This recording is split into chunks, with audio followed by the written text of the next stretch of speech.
Mañanas de gloria, mañanas de bendición. Estamos aquí en cabina Radio Génesis 1.28.org y estamos saludando a todos y cada uno de los hermanos que desde muy temprano nos acompañan en esta programación. Hoy un día muy especial, un día de privilegio en la programación de Mañanas de Gloria con Roberto Alfaro y Camilo Alfaro. Muy buenos días, gracias por estar con nosotros. Es un gran privilegio, un gran gusto poder estar aquí en la sintonía, disfrutando de estas entrevistas que hemos tenido en estos últimos días. Han sido tiempo de bendición en realidad y poder conocer más, pastor, acerca de una gran cantidad de personas que los vemos en las redes sociales, que los vemos en el internet, que los vemos predicando en diferentes iglesias, y es bien interesante porque hoy vamos a tener una de esas personas de la cual también queremos conocer un poco más acerca de quién es Rico Cortés. Sí, correcto. Y en realidad poder a la misma vez aprender mucho más acerca de las raíces hebreas. Interesante porque cuando mencionamos este nombre, Rico Cortés, posiblemente si lo mencionáramos en la comunidad americana y en muchas naciones del mundo, evidentemente su nombre sería muy reconocido. Así es. Pero particularmente cuando lo mencionamos en nuestra comunidad, digo en nuestra comunidad hispana y más dentro del contexto del tema de las raíces hebreas, para muchos obviamente sí, pero para muchos otra vez no sabemos quién es. Sucede con muchos de nuestros invitados cada mitad de semana. Así es que, ¿qué te parece, Camilito, si en medio de todo este proceso yo te hago un comentario? Claro. Imagínate que un hombre desde muy joven se hace partícipe de las actividades del béisbol profesional. Y por supuesto es una trayectoria importante en las ligas del béisbol, no solamente como jugador, sino posteriormente como instructor. Y ese es nuestro invitado de hoy. ¿Cómo te parece? Qué excelente, ¿no? ¿Qué tiene que ver eso con nuestro invitado de hoy? Preguntarás. Yo creo que es la pregunta importante. ¿Estamos hablando de un programa deportivo en esta mañana? Muchas personas dirían, ¿será que van a hablar de una persona deportiva en esta mañana? Pero vamos a hablar de una persona que creo que nos va a enseñar mucho acerca, no solo de las raíces hebreas, como decíamos hace unos minutos atrás, sino, pero en realidad, mucho acerca del templo, ¿no? Así es. Y entonces nuestro invitado, pues, es obviamente un hombre conocedor de esta actividad propia del béisbol. Y no solamente, mira lo interesante, Camilito, como cuando hablamos y mencionamos el tema del béisbol, es importante tener presente que es un juego, como todos los deportes, que tiene un sinnúmero de estrategias, un sinnúmero de funciones determinadas que debemos tener.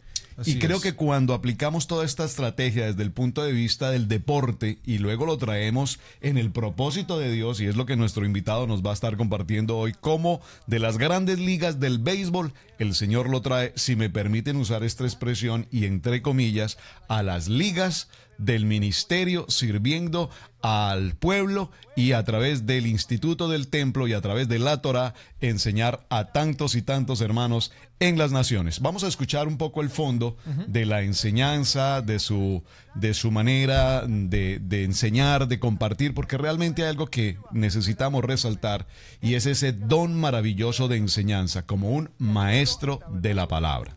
Bien, pues estábamos compartiendo aquí ya en el inicio de nuestro tiempo, de nuestro programa, cuando mencionamos en la introducción el tema del béisbol. Desde muy pequeño, el More Rico viene de su país natal en Puerto Rico hacia California, y es allí precisamente donde adelanta sus estudios, high school, universidad, y posteriormente empieza su actividad en el deporte del béisbol. La pregunta es, ¿qué importancia toda esta actividad del béisbol, de qué manera toda esta actividad está vinculada en un hombre que hoy el Señor le usa poderosamente en las naciones, enseñando precisamente la Torá?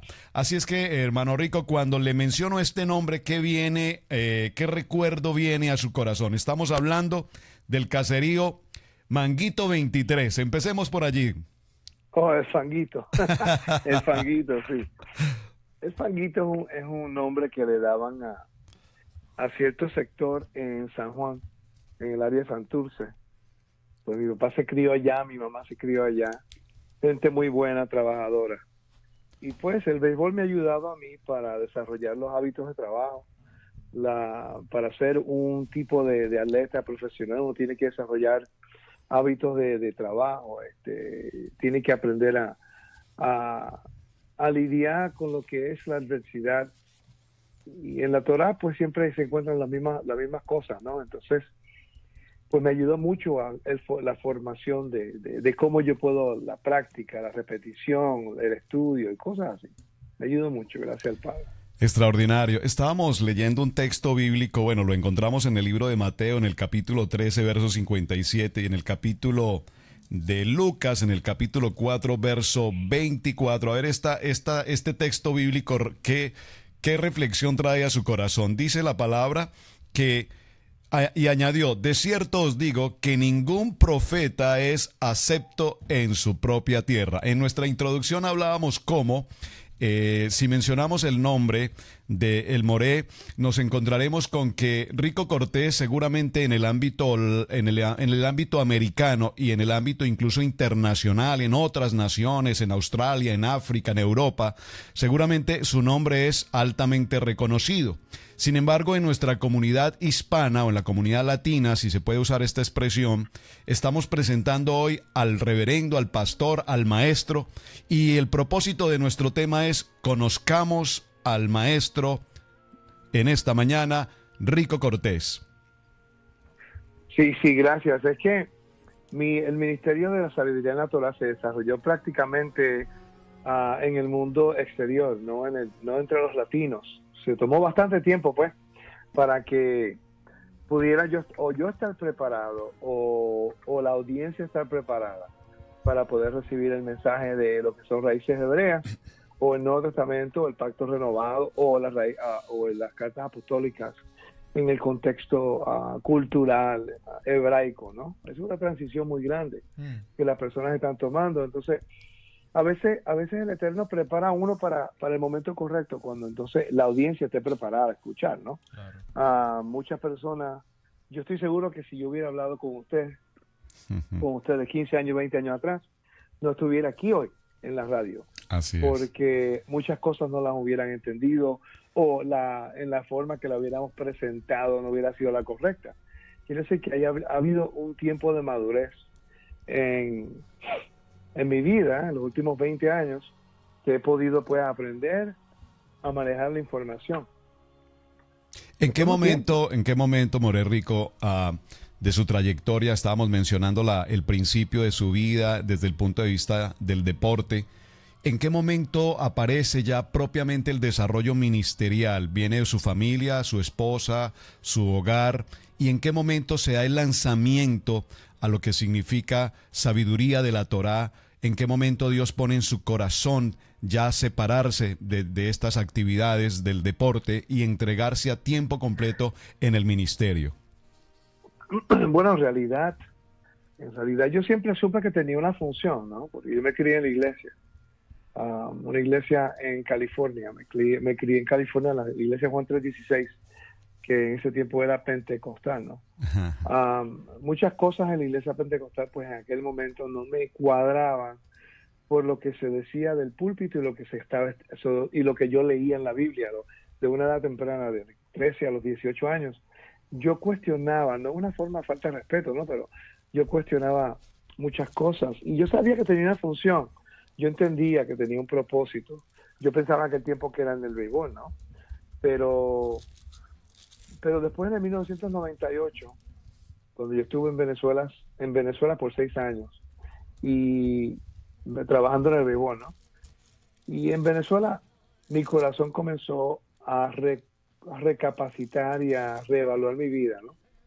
En el 1997 regresé a los Estados Unidos y en el 98, a mediados del 98, me regresé a los caminos del Eterno. Cuando regresé a los caminos del Todopoderoso, yo pedí una oportunidad y clamé al Eterno por una oportunidad de poder ser una diferencia, de poder traer tikkun o restauración a las cosas que destruí, ¿no? Porque yo no quiero ser una persona de caos, yo quiero ser una persona de orden.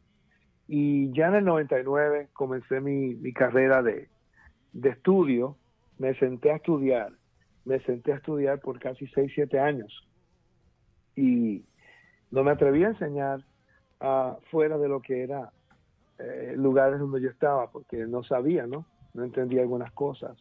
Yo recuerdo que en el 2001, yo empecé a meditar qué haría yo en un ministerio. Yo tenía bien claro la función en enseñar acerca del templo. Y desde el 2001, ya yo sabía el nombre del ministerio, Wisdom and Torah, sabiduría en la Torah. Y también entendía cuál iba a ser mi logo, que era del Cohen Hagadol. El logo vendría siendo de sacerdote de Israel, y el templo vendría siendo mi enfoque de estudio. En el 2004, yo estaba trabajando con los Media Blanca de Chicago en el béisbol profesional. Y en realidad, el Eterno tuvo que quitarme ese trabajo para yo decidir, para yo entrar a la raíz, para yo entrar al ministerio el tiempo completo, porque yo no iba a dejar el trabajo.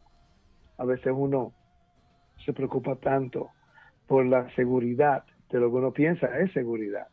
Y el Eterno quería darme una seguridad completa en su ministerio. Entonces tuvo él que remover el trabajo de mi vida para yo entonces moverme por fe.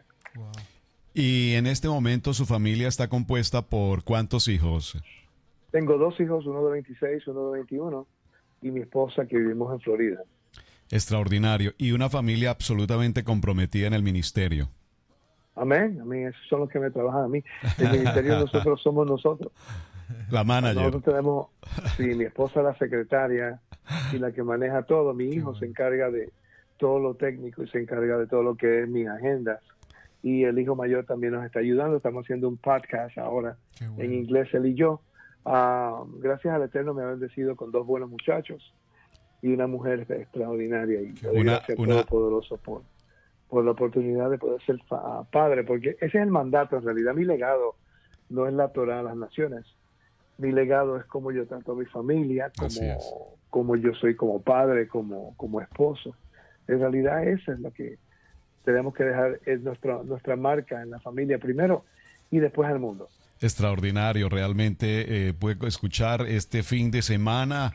El Moré Rico Cortés estuvo precisamente en la iglesia del pastor o en la tejilá del pastor Diego, y pudimos compartir, escuchar el mensaje, un mensaje extraordinario, y tocó profundamente a nuestros corazones, Reverendo Cortés, cuando particularmente venimos en esta semana o en estas semanas anteriores hemos estado desarrollando en los diferentes parachá, precisamente en el libro de Éxodo, la historia de todo el proceso del templo, el tabernáculo.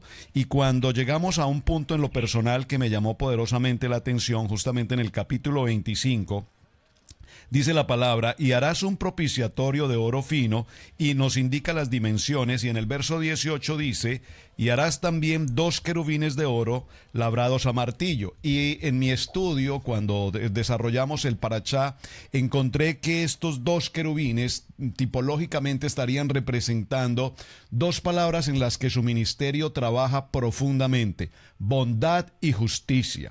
Y cuando hablamos de bondad y justicia y hablamos de equidad, entonces entendemos que el propósito de la Torá y el propósito del templo, que es a donde vamos a enfocar nuestro tema particularmente hoy, nos muestra cómo toda la creación y el carácter de Dios lo encerramos, si me permite usar esta expresión, en el contexto de bondad y justicia. Y durante este fin de semana en su enseñanza allí en Miami, creo que el tema concentrado en bondad y justicia habló con profunda claridad al corazón de muchos hermanos en diferentes naciones que estuvimos recibiendo la enseñanza. ¿En qué momento en su trayectoria y en su recorrido ministerial a través de sabiduría de la Torá viene precisamente el contexto del templo? ¿Le ha dedicado usted la mayor parte de su vida ministerial al estudio, a la vivencia personal, viajando con frecuencia a Israel, estando de primera mano con maestros a la luz de la Torá, estudiando el templo? ¿En qué momento aparece toda esta historia? Bueno, antes de todo, pues gracias por el respeto, por llamarme y darme la oportunidad. Pero llámame Rico.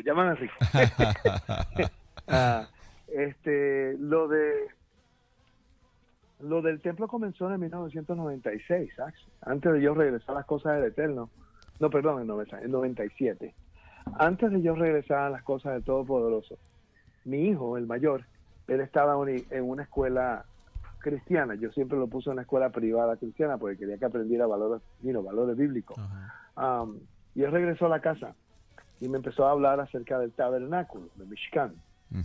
Y él tenía un proyecto en la escuela en la cual él tenía que hacer un Mishkan, y él me empezó a hablar. Papi, ¿tú sabías que el velo era de esto? ¿Tú sabías que el lavacro era esto? ¿Tú sabías que...? Y yo no tenía idea, o si no sabía, porque era algo que pues yo estuve en la iglesia, pero en realidad no estudiamos.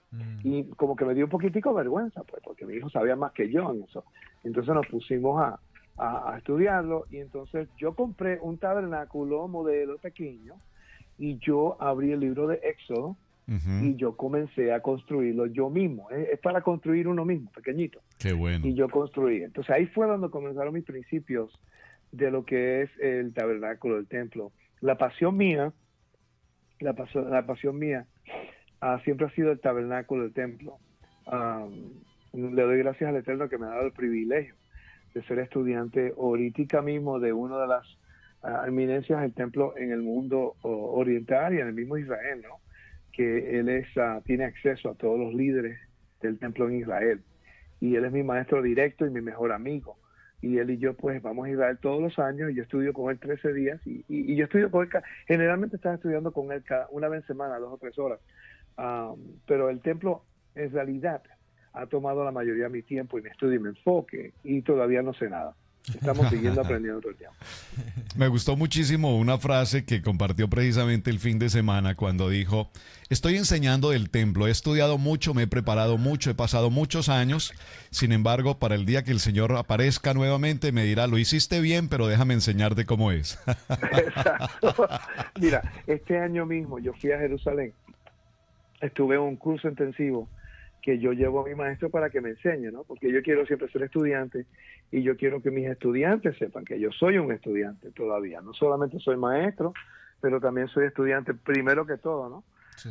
Y eso es algo que todo el mundo se olvida. Muchas personas empiezan a raíces hebreas y después de 2 o 3, 4 años quieren ser los únicos maestros y no quieren aprender de nadie. Sí, y eso es un error. Y eso es un error. Yo he tratado de mantenerme siempre en el enfoque de aprender. Y estudiando el templo, porque en Salmo 89 nos dice claramente que el trono de Elohim está establecido en justicia y bondad. Pero es que el trono de Elohim es el templo. Entonces estamos haciendo la conexión. Si el templo es el trono de Elohim, y el trono de Elohim se establece en justicia y bondad, o sea, hay algo que no estamos haciendo bien. No podemos estudiar el templo y no reconocer lo que es. Salmo 89:14 dice: justicia y juicio son el cimiento de su trono, la base, el fundamento del trono de Elohim. Entonces quiere decir que el templo tiene que revelar toda la justicia y la bondad que representa al Todopoderoso a través de sus sacerdotes, a través de sus sacrificios, a través de sus servicios, a través de los rituales, a través de todo te enseña la justicia y la bondad de Elohim. Entonces, de ahí parte mis estudios. Yo empecé a estudiar, a enfocarme en la justicia, en justicia y bondad. Mishpat Tzedakah, 6 años atrás, con un libro de Moshe Weinfeld, porque yo regresé a la universidad 5 años atrás para terminar mis estudios, y voy a empezar mi maestría próximamente, pero regresé a los estudios para terminar y enfocarme en lo que es historia bíblica y el antiguo Medio Oriente, pues. Hay una inquietud hablando de todo este, sé que es un tema demasiado profundo y usted lo ha mencionado, 20 años de su recorrido en el ministerio, y apenas ahora en los últimos años se ha despertado un poderoso avivamiento. Es como estas olas, como un tsunami, con todo lo que tiene que ver precisamente con el concepto de las raíces hebreas. El libro de Ageo, en el capítulo 2 y en el verso 9, dice: la gloria postrera de esta casa será mayor que la primera, ha dicho Yahweh de los ejércitos, y daré paz en este lugar, dice Yahweh de los ejércitos. Cuando hablamos del templo y la importancia del templo, le puedo confesar, Rico, que realmente en estos años y en estos días últimos que hemos venido tratando el tema de Parashá, todo el contexto del libro de Shemot en Éxodo, hemos podido ver cuán importante y valioso es todo el contenido del templo, del tabernáculo, sus utensilios, las vestiduras sacerdotales, la labor del servicio de los sacerdotes. La pregunta en contexto es, ¿qué está pasando con nuestra comunidad creyente, que hemos pasado por alto tan importante información que precisamente quedó escrita para que la conozcamos y de ella podamos comprender todo el contexto de lo que significa el templo que tenemos hoy pendiente? Es la teología de reemplazo. La teología de reemplazo ha sido la razón por la cual la congregación pues no le interesa el templo. Ya Cristo es el último sacrificio, cuando en realidad eso no es lo que representa. Hay un simbolismo, unas metáforas que Pablo utilizando templo, que las personas que no entienden, lo mismo que Pedro dijo. ¿Qué dijo Pedro? Que una persona que no entiende, que no tiene educación o que no está educada en la forma correcta, va a tomar las escrituras y se va a convertir en piedra de tropiezo, para parafrasear, ¿no? Pero ese es el problema que está ocurriendo. Venimos de unos sistemas religiosos en la cual no enfocan eso. Ahora, enfocan la espiritualidad de los elementos del templo fuera de contexto. Sí. Entonces, con eso estoy peleando yo. Yo estoy peleando contra las personas que nunca han estudiado el templo, nunca se han enfocado en sus rituales, citan versículos de los salmos que tienen que ver directamente con el templo y ellos no lo saben. Pero cuando se le habla acerca de templo y sacrificio, ofrendas, enseguida tenemos opinión de algo que no estudiamos. Eso no tiene lógica. Por ejemplo, te voy a dar un ejemplo. Esto es algo simple. El gallo. Sí. El gallo. Y muchas personas dicen, ¿pero qué tiene que ver eso? Bueno, la Biblia dice que Yeshua le dijo a Pedro, antes que el gallo cante, tú me rechazarás 3 veces.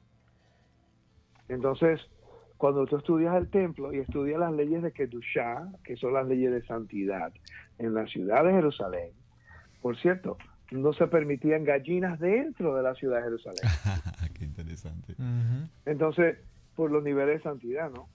Y en realidad por lo que es medicina. Ahora entendemos el por qué. Entonces, imagínense ahora que una persona ve una película cristiana que está hablando acerca del Mesías y está esperando por el gallito que cante para saber que ahí viene Pedro a negar a Yeshua. Cuando en realidad el gallo era el sacerdote que llamaba al servicio todas las mañanas. Y mira lo simple que era. Lo que pasa es que las personas a veces no entendemos la simpleza y al mismo tiempo lo interesante que el servicio del templo y la Biblia está escrita de acuerdo a un contexto cultural. Por ejemplo, el gallo, literalmente, un gallo despierta y empieza a cantar de 4:30 a 6. Es bien temprano en la mañana. La palabra hagevel, que puede significar gallo, o el que llama, el hombre que llama, pues es una función. Ellos se levantan en la mañana, ven el gallo fuera de la ciudad cantando y dicen, ok, entendemos la función del gallo, ahora vamos a ponerle ese mismo nombre al sacerdote que se levanta a la misma hora a cantar y a levantar para que se prepare para el servicio. Tremendo. Mira qué simple es. Tremendo. Estamos recordando esta anécdota o esta historia del gallo. Se nota que cuando hay estudiante y maestro, ¿no? Estamos recordando con mucho aprecio y un saludo muy especial para nuestro hermano Walter Agosto, que nos compartía en algún momento la anécdota del gallo y nos compartió incluso también en una enseñanza maravillosa el contexto de la palabra kairos, que tanto se ha predicado o que tanto hemos predicado, pero que definitivamente tiene un sentido tal vez muy distinto del que comúnmente enseñamos. Camilito. Pastor Rico, bueno, nos decía solo, digámosle, Rico, en esta mañana, en esta entrevista, hay un tema que a nosotros, digamos, aquí en casa, como tú decías, en casa también trabajan juntos y nosotros aquí en casa también trabajamos juntos. Y una pregunta de la cual nos ha en sí puesto, yo creo que Yeshua mismo es, nosotros en Estados Unidos, que vivimos acá, muchos hablamos acerca de un siguiente, digamos, avivamiento, ¿no? Y esa palabra se escucha mucho hoy en día. Tú que tienes la oportunidad de viajar tanto a Israel, nos gustaría saber cómo son las diferentes ideas, porque muchos pastores mismos americanos dicen eso: la Biblia no es centrada en Estados Unidos y la Biblia no tiene efecto en Estados Unidos, en el sentido de que no habla específicamente de Estados Unidos en ese sentido. Y nos gustaría saber que nos des la idea, digamos, cómo piensan las personas de Israel en este mismo momento, o sea, qué ellos piensan para el futuro, qué es lo que ellos esperan en este momento, hablando, digamos, de la parte que esperan, por supuesto, a Yeshua, ¿no? En el sentido que creen en Jesús. Y cómo es esa diferencia entre Estados Unidos y a Israel en este momento. Es decir, como entre Oriente y Occidente, Sí, culturalmente. Sí. La cultura es muy diferente. En realidad ya no se enfocan en profecía, no se enfocan en conspiraciones, no se enfocan en nada de eso. Están tratando de vivir su vida de acuerdo a la Torá. Es que cuando tú estás en la tierra de Israel todo cambia. Claro. ¿Sabes? El entendimiento bíblico cambia, la percepción hasta del tiempo cambia, la forma que tú miras el mundo cambia. La gente ahora mismo, hay un gran número de ellos que son seculares. Sí. Y hay muchos que, pues, lo que está ocurriendo es que en los últimos 15 años que yo lo he visto, es el acercamiento ahora de judíos ortodoxos a personas como mí, a unos amigos míos, que hemos llevado Torah un tiempo, y hasta ahora están viendo un fruto que no habían visto en el cristianismo. Entonces, estamos hablando un vocabulario que ellos entienden ahora. Claro. Están viendo unas similitudes. Nosotros no vamos allá a tratar de evangelizar en el contexto de misioneros a Israel. Nosotros vamos a representar al Eterno con justicia y bondad a través de nuestras acciones, amar al pueblo y amar la tierra, ¿no? Entonces ellos han visto que vamos a la tierra, guardamos y observamos muchos elementos de la Torá. No estamos tratando de convertirlos para que dejen la Torá. Sí queremos que vean a Yeshua, pero no queremos que dejen la Torá. Entonces, para ellos es un poquitico confuso, ¿no? Porque generalmente el cristianismo, o algunas raíces, o algunas partes del mesianismo, pues quieren que ellos dejen la observancia de la Torá y crean en Yeshua, en Jesús. Nosotros no. Nosotros no nos molesta que ellos guarden Torá. Por ejemplo, yo no. Que ellos guarden su Torá, si ellos quieren guardar su tradición, que guarden su tradición, porque creen en Yeshua, porque en el primer siglo los creyentes en Yeshua, los nazarenos, eran muy observantes de la Torá. Si tú hubieras ido a una sinagoga en el primer siglo, ustedes nunca hubieran reconocido quién creía en Yeshua y quién no creía en Yeshua. Wow. Y eso es algo que tenemos que preguntarnos.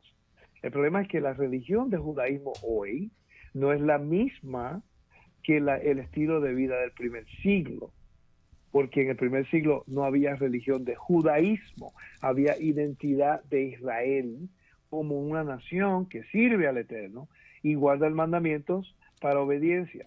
Y muchas personas en Israel o en Estados Unidos, hasta en los Estados Unidos, muchos judíos guardan las tradiciones para identidad judía, no necesariamente que son tan observantes tampoco, ¿no? Todos estamos aprendiendo lo mismo. Israel ha sido mi mejor maestro. Yo voy a Israel y yo aprendo todo el tiempo. Claro. Y yo le sugeriría a los hermanos que si quieren ir yo pienso, esta es mi opinión y no quiere decir que necesariamente una persona no puede enseñar si no va a Israel. Pero yo pienso que un maestro de la Torá tiene que hacer el esfuerzo para ir a Israel. Claro. Lo más que pueda, de acuerdo a lo que pueda, ¿no? Claro. Hay personas que se les hace imposible. Pero yo siempre he dicho que si el Eterno te ha llamado, orémosle, vamos a orarle para que Él nos invite, pues. Y si Él nos invita, Él provee. Yo siempre he dicho que si tengo la oportunidad, creo que lo hemos dicho tanto en casa también, claro, tenemos familia en Colombia, somos de Colombia, pero hemos dicho que si se nos da la oportunidad de hacerlo, iríamos primero a Israel antes de ir a Colombia. A propósito de Colombia y a propósito en verdad de nuestro país, he visto sus visitas recientemente a Colombia. hermano Rico, compartiendo allí. Ajá. ¿Cómo está ese mover de las raíces hebreas a propósito del tema? Porque hay una inquietud muy grande. Tenemos en línea a una serie de estaciones de radio AM, FM conectadas en diferentes naciones, entre ellas Colombia, Chile, Costa Rica, Panamá. Y hay muchos hombres de Dios que seguramente nos están escuchando a esta hora, que aún todavía no tienen en su corazón este llamamiento al concepto de la raíz hebrea. Cuando tratamos el tema de las raíces hebreas, viene una mezcla entre raíces hebreas de la fe, una mezcla entre raíces cristianas de la fe, una mezcla entre judaísmo y mesianismo, y creo que todo este contexto que estamos observando hoy diariamente nos lleva a tener ciertas inquietudes. ¿Cómo podemos darle claridad y paz a los corazones de muchas gentes que están entre ese dilema, si podemos pasar o no podemos pasar, si hacemos una transición o no hacemos la transición, si esto es de Dios o no es de Dios? ¿Cuál considera usted que es el foco en el cual se deben centrar estos hombres? Justicia y bondad. ¿Perdón? Así de fácil. Justicia y bondad. Ah, justicia y bondad. Sí, porque mira, justicia y bondad va por encima de la teología. Justicia y bondad es el mandato que el Eterno nos ha dado para nuestra vida cotidiana, para representarlo a Él a través de nuestras acciones, nuestra vida. Si yo guardo el Shabbat es porque yo reconozco que Él es el Creador y que separó la tierra para su función y me ha llamado a mí para ser el representante y el embajador de Él. Si guardo las fiestas es porque yo quiero ayudar al pobre necesitado y al mismo tiempo quiero traerle un tributo al Eterno por lo que me ha dado. Reciprocidad. Si yo guardo el mandamiento es porque yo reconozco la autoridad y la soberanía del Rey de Israel, que me han comandado a ser su testigo entre las naciones, haciendo justicia, haciendo bondad. Lo demás es comentario. El problema es que el nombre latino, recuérdate que tenemos un problema todos, ¿no? Que es falta de identidad.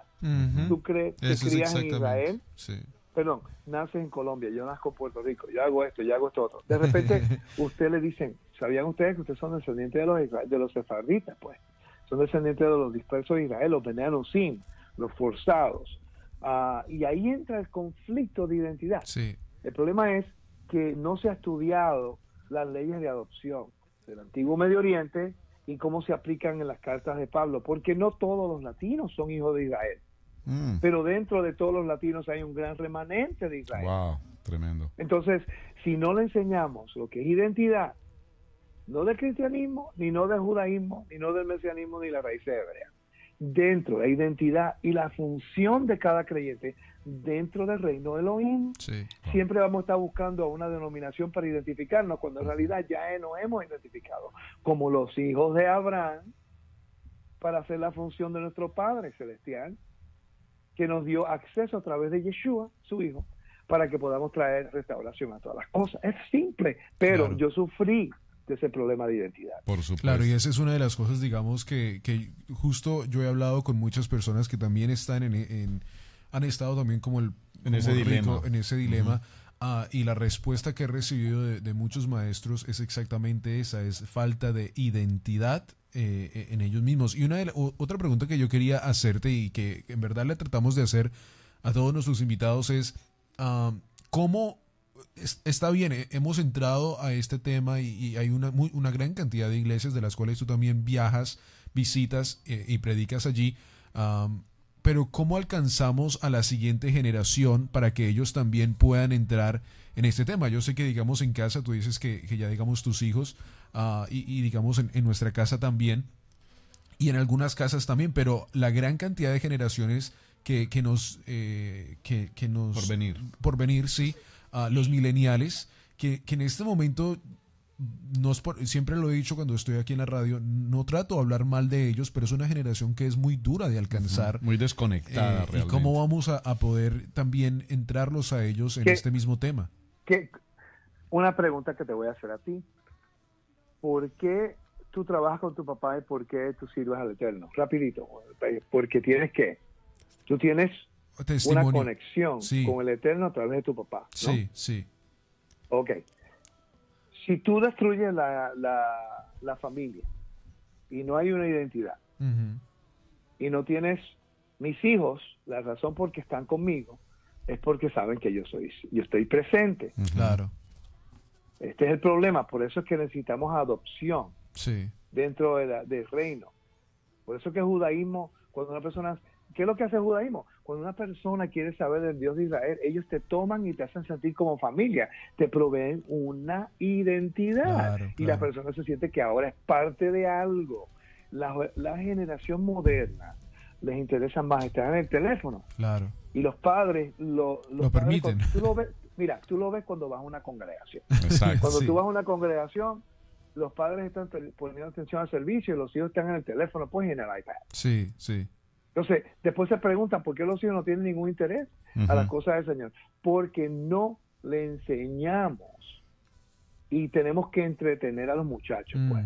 Entonces, la falta de identidad, por cierto, eso que estamos viendo en el secularismo, lo estamos viendo dentro de la congregación. Claro, claro. Entonces, si un joven, por ejemplo, el muchacho que mató muchos niños aquí en la secundaria, ¿no? Sí. Lo primero que dijeron fue que era adoptado, perdió su madre, perdió su padre, no tenía ningún tipo de familia. Sí. Mira, en realidad ese muchacho estaba buscando la atención que alguien le pusiera. Claro. Le dijo a la policía, voy a matar a este. Pon en Facebook, voy a matar a esto. Voy a hacer esto, no quiero hacer esto. O sea, el hombre estaba gritando que alguien dijera que porque tú haces y por qué Sí. tú haces eso. Entonces el joven, cuando viene, y el mayor, y la gente adulta, cuando viene a las raíces hebreas, se rebelan en contra de cualquier cosa, de tradición, de cultura. Siempre se están quejando y hay una revelación siempre. Revelan, ¿por qué? Estamos buscando identidad y no tenemos maestros. La gente ya no quiere maestros. Vienen a las raíces hebreas y quieren hacer lo que quieren. Claro, claro. Cambian todo. Ellos están buscando instrucción y por eso muchos se van al judaísmo. Eso es lo que te iba a Porque preguntar también, exactamente, porque exactamente tenemos todavía una gran cantidad de personas que no están en nuestra congregación en este momento, pero que sí nos escriben y por conversaciones que tenemos hemos visto y creo que la respuesta también es la misma. Por falta de identidad se han ido al extremo y al lado judaísmo y hasta pierden, digamos, la revelación de Yeshua. Y tanto nos dicen que ahora ya no creen. Pero volvemos, porque una pregunta, cuando estábamos en la iglesia nos enseñaron, no, por cierto, y quiero decir algo que está claro, no creo que 99% de los pastores están tratando de mentirle a nadie. Ellos están enseñando con lo que entienden. Claro. Y le damos gracias y honramos el hecho de que estaban haciendo ese trabajo con sus manos limitadas porque no tenían los recursos y entendemos eso. Pero en realidad en la iglesia, ¿qué nos enseñaron? Muchas iglesias nunca nos enseñaron nada. Si vamos a ser honestos, en muchas de las congregaciones hay personas que no tienen y no saben quiénes son. Por cierto, viven una vida en el cristianismo con miedo. Sí. Miedo de un Dios que los va a matar. Miedo de un Dios que los va a enviar al infierno. Va a juzgar, que los va a enviar al infierno. Sí. Entonces, no tiene identidad. Esto es una relación íntima. Si tú te vas de un lugar a otro, si tú estás en una relación y tienes un amigo y no te trata con dignidad, no te trata bien, pues tú dices, ya yo no quiero ser tu amigo, pues voy a buscar otro amigo que me trate como yo me merezco. Claro. Pero nosotros somos heridos espiritualmente. Entonces no entendemos la justicia y la bondad de Elohim y estamos buscando que el hombre la provea. Y ahí es donde entra el judaísmo y se aprovecha, pues. Wow. Pero lo mismo ocurre con los testigos de Jehová. Claro. Lo mismo ocurre con todas las religiones. Mire, yo haría la pregunta, ¿cuántas personas han estudiado el tema de lo que es adopción en el contexto del antiguo Medio Oriente? ¿Y cuál es el vocabulario de adopción que se encuentra en las cartas apostólicas? Y yo estoy seguro, porque he preguntado, que el 90% de las personas dice, wow, no estamos al tanto de ello. ¿Cuál es el vocabulario? No está. Cuando yo pude entender ese vocabulario de adopción y pude entender que mi identidad no proviene de un hombre, ni una religión, ni una denominación, ni una secta, sino que proviene del Padre. Amén. Y yo hice convenio con el Eterno. Ahí fue cuando yo pude relajarme.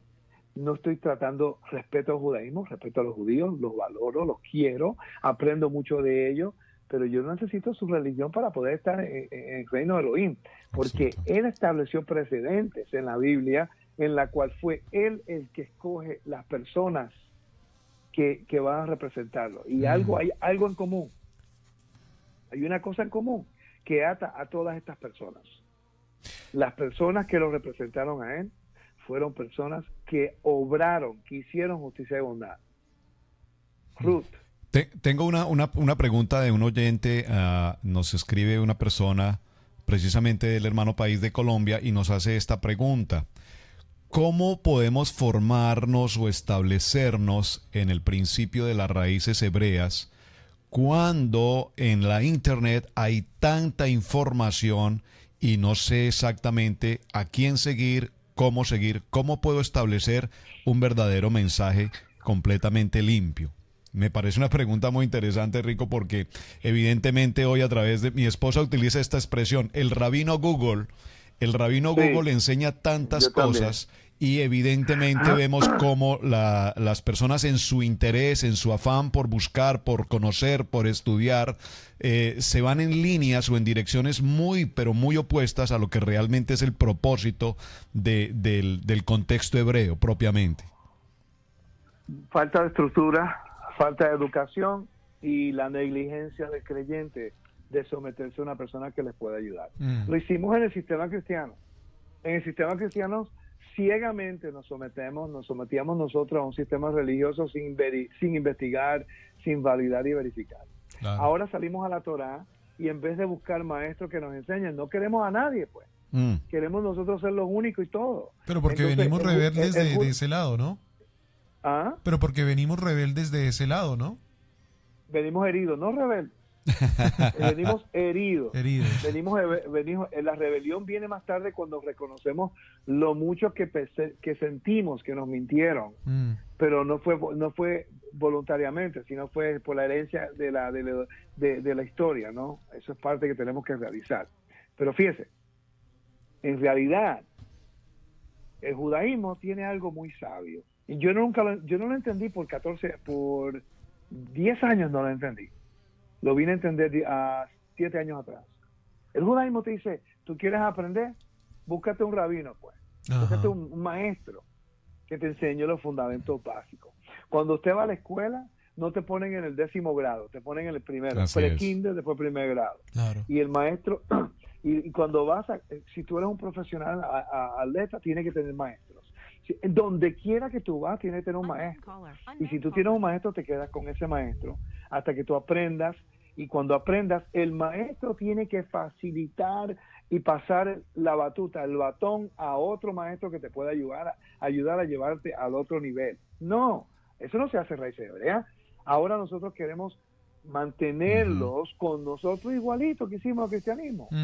Entonces, el problema es que no hay una estructura. Mira, Walter lleva conmigo 6 años. El hombre estudia. Yo tengo Rafi González de Puerto Rico. Lleva estudiando conmigo desde 2004.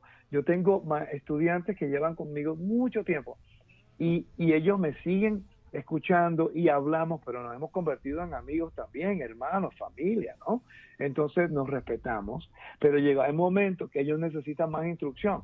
Tengo 2 opciones. O yo la estudio para yo mejorar, o yo le paso a ellos y le digo, mira, esta persona enseña este tema que te puede ayudar. Claro. Vamos a facilitarle. Pero eso no queremos hacerlo. Nos convertimos en una entidad entre nosotros mismos y no queremos nosotros tener una estructura. Y cuando llega el momento de una estructura sin agenda, solamente para seguir al Eterno, ahí es cuando nosotros vamos verdaderamente a explotar y ser un ejemplo. Bueno, ya en el minutos finales, Rico, una inquietud muy, muy pequeña ya para el cierre. ¿Cómo ves ahora en estos tiempos la vida de la iglesia hispana, en el sentido hablando de hispanos, particularmente en los Estados Unidos y en las diferentes naciones a donde tú viajas permanentemente? ¿Cómo se ha dado este crecimiento hacia el tema de la raíz hebrea en las diferentes congregaciones? Es que ahora mismo se está convirtiendo en la moda dentro del cristianismo. Es líderes tratar de aprender algo de raíces hebreas porque cuando primero pelean en contra de ellos y después cuando no pueden pelear en contra de ellos, pues dicen, pues ¿qué están estudiando? Y después dicen, Sí. pero no entiendo todo, pero me gustó este pedacito. Sí. Es como un buffet. Sí, Ellos sí. cogen lo que ellos quieren para ellos y lo enseñan. Y como en la iglesia hay tantas personas que están ignorantes a la verdad, y cuando le dan un poquitico de pan, como le llevan dando tan poquito pan, cuando le dan un poquito de carne, pues entonces ellos se ponen felices y no van a ningún lado. Pero se está levantando un gran sentir, y yo creo que es porque nosotros estamos aprendiendo a cómo presentarlo de una manera educativa y no de juicio. Todos somos culpables. Yo he sido culpable Sí, sí. de presentar la Torah de una forma de juicio. En Wow. realidad he cambiado y he tenido que reconocer que mi llamado es para enseñar, no para jugar. El único que juega aquí es el Eterno. Amén. Amén. Bueno, muy Y en bien. ese mismo sentido, Pastor Roberto y Rico, tiene que ver mucho también, yo creo que he escuchado y lo hemos repetido en el programa del día de hoy, también tiene que ver mucho esa falta de identidad, ¿no? Adentro de las congregaciones.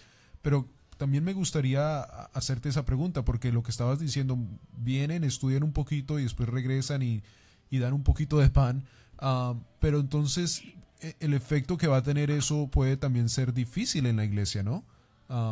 Porque a lo mejor muchas personas pueden confundirse con el mismo sentido que estábamos diciendo. ¿Cómo podemos nosotros, como lo dices tú, con amor, poder tratar de con ciertos hermanos acerca de este tema? Es que yo creo que, mira, el problema es este. Hay personas que quieren enseñar. Nadie le quita el deseo de querer enseñar. Claro. El mensaje de la Torah revoluciona la mente, el corazón y la vida. Absolutamente, sí. Pero yo tuve que sentarme a aprender 7 años. Yo Claro. tuve que tomar una decisión de decir, yo no sé, voy a aprender. Y después de eso pude ir a lo que era internacional. Y desde que yo empecé internacionalmente en 2004-2005, yo he tenido que aprender mucho más y estudiar. Claro. Siempre tengo que ser flexible y entender que yo no lo sé todo, buscar un maestro bueno y verificar y validar las cosas. Y el problema es que mire, el problema número 1 es el decir yo no sé. Claro. Pero mira, yo te digo que yo no sé, yo estoy aprendiendo. Y el problema es que hay personas que entran a las raíces hebreas en menos de 2 o 3 años y están enseñando, y esto es algo bien serio, porque cuando una persona que ya lleva mucho tiempo trata de compartir con ellos a través de la experiencia, a través de lo que ha aprendido de los maestros, y trata de compartir con ellos algo que de repente lo hicieron incorrectamente, inmediatamente ponen las defensas y no quieren escuchar nada. Claro. Y yo creo que en este caso el mismo judaísmo es responsable, porque muchas veces los judíos pasan y nos ven a nosotros haciendo algunas cosas, y en vez de tener un poquito de paciencia y misericordia, nos critican y nos minimizan y no quieren que nosotros lo hagamos. Entonces eso se convierte también en una pared de protección. No quiero saber de esa religión porque nunca me ayudan, me critican, no me entienden. Entonces crea más inestabilidad en nuestra identidad. Pero tenemos ya que nosotros levantarnos y enseñar. Esto es algo que mi maestro del templo me dijo: Rico, no enseñes lo que no sabes. Claro. Solo enseñas lo que sabes. Y si no estás preparado, no lo enseñes. Claro. Porque entonces otro maestro me dijo: si tienes que justificar tu enseñanza más que enseñarla, estás perdiendo tiempo. Wow. Y yo vivo por eso. Yo hago mi estudio, y cuando yo hago mis estudios, generalmente la información que yo presento no es debatida o refutada. Es que yo no les caigo bien o no lo presento de una forma que les gustó, porque yo hago lo que yo pueda para poder validar la información. Y por cierto, si yo cometo un error, yo lo arreglo y lo digo y lo admito. Por Porque no supuesto. hay ninguna vergüenza de decir que no lo sabemos todo. 2 frases extraordinarias que he escuchado en las diferentes enseñanzas, Rico, y es: no crean nada de lo que digo, verifícalo todo. Esa frase me impacta. Y número 2, en alguna ocasión, bajo circunstancias de críticas, dijiste: ponte mis zapatos y ve y enseña. Estas 2 frases tienen mucho que enseñarnos a cada uno de nosotros. Me alegro que de bendición. Mire, hermano, le voy a decir algo al contrario a los hermanos de la audiencia que nos está escuchando. Nosotros estamos tratando de validar información, estamos tratando de buscar nuestra identidad, estamos tratando de entender el plan del Eterno. Vamos a mantenerlo simple, vamos a guardar mandamientos con humildad, sabiendo que no sabemos cómo guardarlo en realidad. Estamos aprendiendo cómo observarlo y cómo caminar en él. Y lo segundo vendría siendo, nunca tengan miedo de decir yo no sé, No sé. y estoy aprendiendo. Bueno. Eso es algo que yo admiro de Walter Agosto. Sí, sí. Walter Agosto es uno de mis mejores amigos y él sabe bastante. Él conoce su función, él estudia y yo lo admiro mucho. Pero Walter, una que entiende lo que es tener un maestro y otra entiende lo que es decir. ¿Tú sabes una cosa? Yo quiero aprender. Él no tiene el ego de ser el más inteligente. Sí. Y nada, y por eso es que podemos aprender juntos. Y por cierto, se está convirtiendo en uno de mis maestros. A eso es lo que yo quiero cuando mis estudiantes se convierten en mi familia y se convierten en mis maestros para yo aprender de ellos también. Gracias, hermano, por la oportunidad de estar con ustedes. Muchas gracias, hermano Rico. De verdad ha sido un gran gusto y pues esperamos poder tenerte otra vez porque nosotros también queremos aprender más.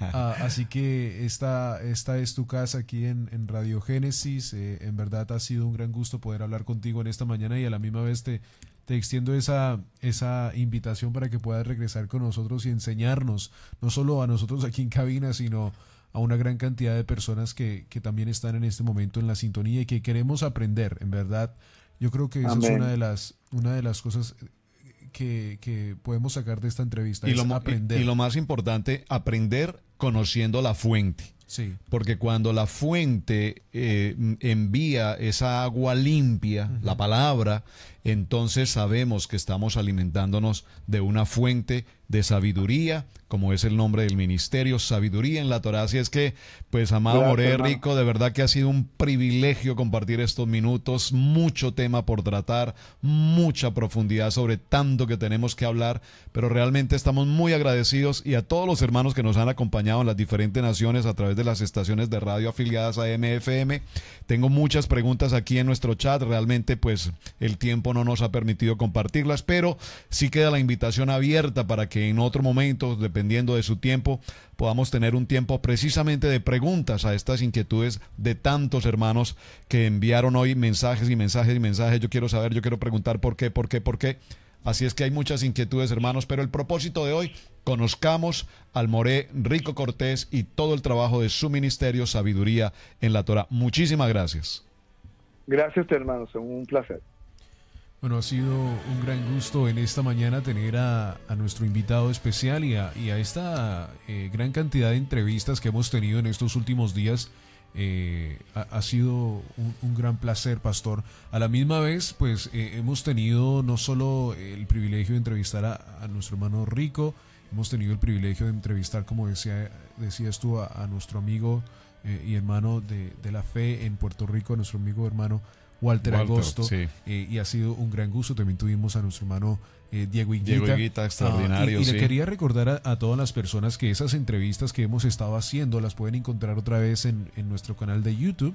Allí están todas estas entrevistas para que puedan sentarse una vez más cuando tengan la oportunidad en casa de verlas y puedan, por supuesto, aprender mucho más. Y a la misma vez, también quería recordarle a toda la audiencia de que tenemos la aplicación de Radio Génesis ahora disponible para Apple, para los dispositivos Apple, y pueden descargar la aplicación allí y también pueden ver las entrevistas allí en video. Esta por supuesto la estaremos subiendo ya muy pronto y esperamos de que sea pues de gran bendición para toda la audiencia. Esperamos, yo creo que regrese muy pronto porque queremos aprender absolutamente más. Y mira, y ahora que estás mencionando esto, Camilo, yo veo algo que Dios está haciendo en todo este proceso. Tuvimos la semana anterior al pastor Diego Higuita una enseñanza, el compartir fue maravilloso. Hemos compartido, como tú lo dices, con el pastor Walter, que también nos dio una enseñanza maravillosa. Tenemos en la lista aquí en nuestros invitados próximos para las siguientes semanas, si Dios así lo dispone y lo permite, a otra persona extraordinaria, como lo es la hermana Liliana Hunter. Todo este equipo que estamos presentando cada semana es un equipo de Torá, es un equipo de palabra, es un equipo, como lo mencioné hace un momento, de una fuente de la cual podemos beber esa agua fresca. ¿Por qué?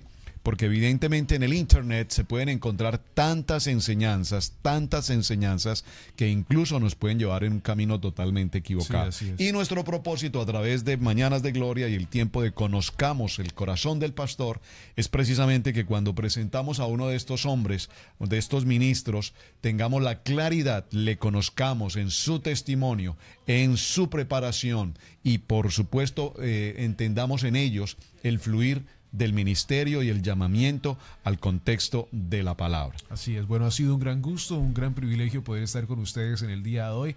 Déjeme recordarle que es un gran privilegio servir a Yeshua. Bendiciones. Shalom, bendiciones. Desde